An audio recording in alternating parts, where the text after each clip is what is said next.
users can easily monitor the critical user flows of their modern web-based applications, APIs, and services.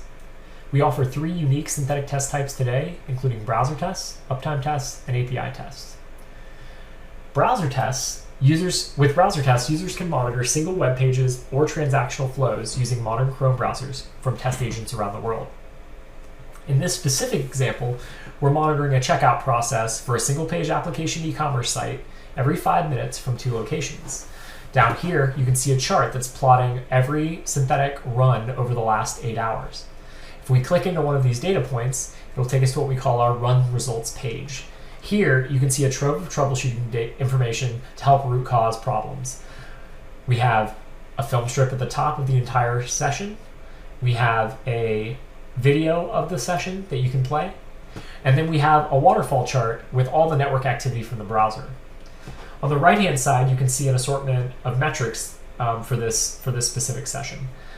You can filter all of this information by clicking on what we call our entity selector. Here, there are 2 types of entities. There are pages, which is just the number of pages that were interacted with in a session.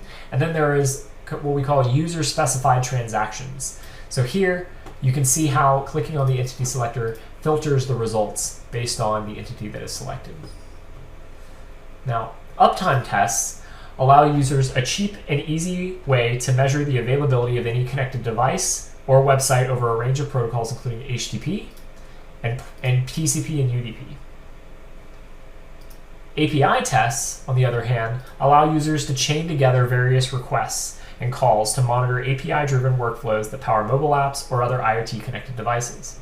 In this specific example, you can see that we're actually making 3 different requests to Spotify's APIs. The first request, we're actually going and getting an auth token. We're then using that token to do a search. And then we're taking the results of that search and we're playing the track that we got back. And you can see that for every request, we have an assortment of information.